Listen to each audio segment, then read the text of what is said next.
increasing, is doubling, about every three years or so. So, that's sort of, story one here. Story two, which I think is even perhaps more fascinating, is that you see all the squiggly, the mess of colored lines over to the right. This actually shows what the International Energy Association was projecting year on year what the story of solar capacity would be over time, right? And so if you look right at the bottom, these are the earliest reports, 2002, 2004. At that time, they were projecting out to 2030, and they said, you know what, we'll probably get about 5 or so gigawatts added every single year, right? And clearly the black line shows that wasn't the case, right? We kept accelerating the amount of solar that was installed.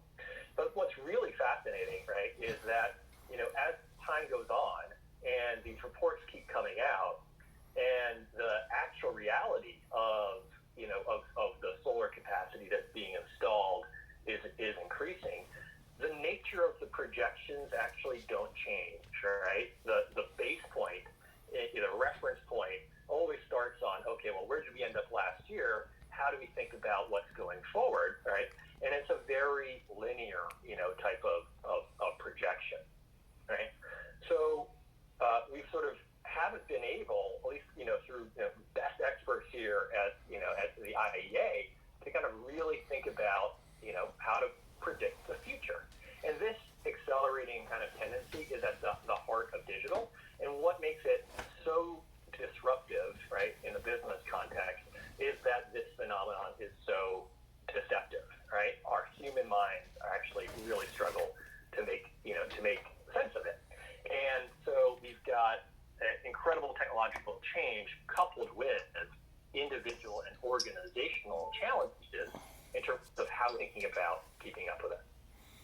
Let me stop there. I'd love to, Danny, any questions or thoughts you might have for seeing this picture if you've been thinking about digital yourself. So,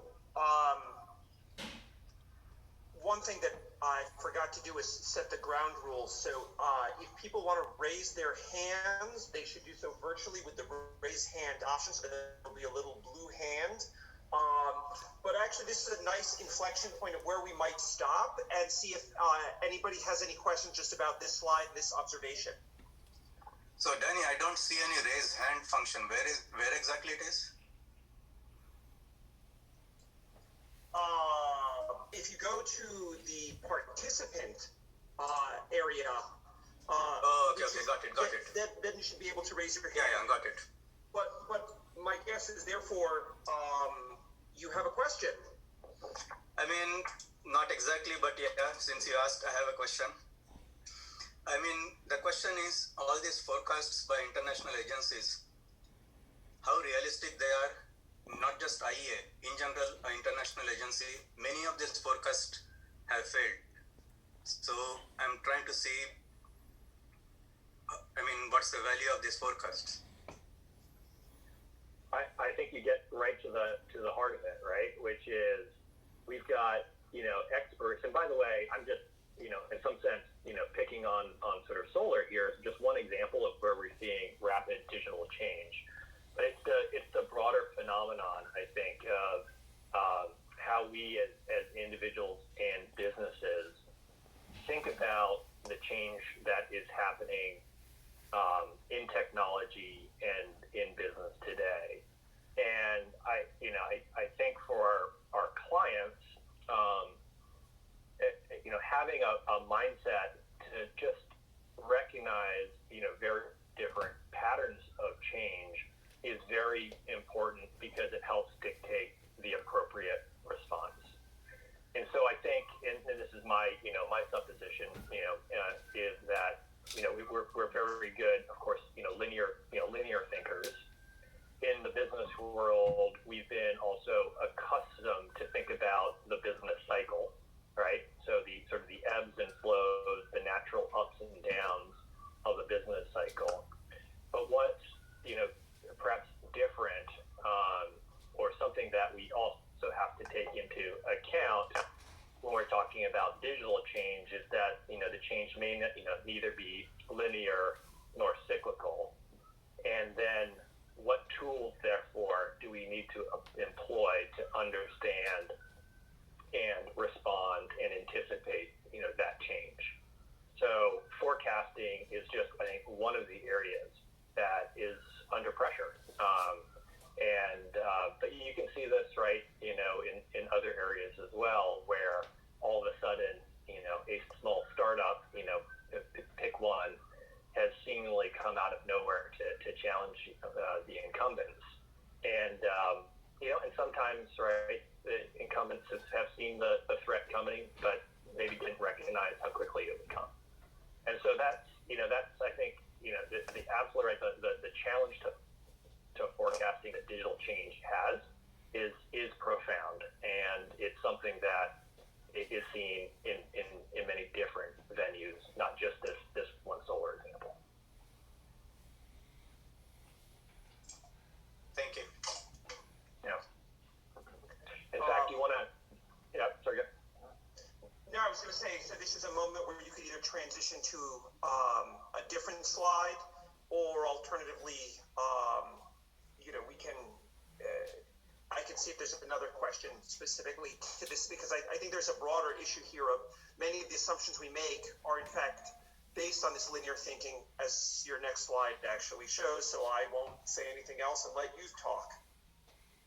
Well, I wanted to put this group to work a little bit, as a captive audience, and maybe just do a little bit of a thought exercise together, just to illustrate and generalize the previous point. So again, I think we're pretty well wired to think linearly, right, in terms of change, in terms of movement. So just imagine where you are right now, taking 30 steps. So orient yourself, right? Take 30 steps. Can you visualize in your mind where you're gonna, where you are after those 30 steps? I go that way. I'm down the hallway of my apartment, maybe out into the common area of the apartment building, right? I've got I think probably a pretty good vision, right, of how that works. Now just, think about, this notion of accelerating change, and think about just what would happen if you actually were able to take 30 exponential steps, right? So the first step you take is, a yard or a meter. The second one is 2, all right? Then we've got 4 and 8, right? And you do that for 30 iterations, right? Now just imagine where you will be after 30 of those exponential steps, right? And just think about, how you frame that answer. To give you a hint, think in units of the world. All right. So we'll save you the math. Some of you are probably adept at this already. But 30, exponential steps takes you 27 times, right, around the Earth. And I don't know about you, but that's just not something, right, that sort of mentally, comes naturally. And maybe as a bit of a test of this, just think about, if you're moving exponentially, how many steps does it take you to go half this distance? Right? It's actually about 29 steps. And if you were to take just 15 of these exponential steps, how far do you go? Well, it's just 1% of the total distance of 27 times around the Earth, right? So this notion of exponential change, right, and this compounding effect is just not something that that we as individuals really manage pretty well. And if it's true for individuals, it's absolutely true, right, for organizations made up of us human individuals, right? And that is a little bit of the central tension around digital change today.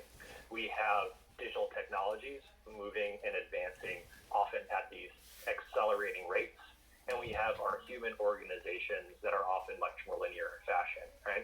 And so the story of digital change is really about how individuals and organizations are managing that tension.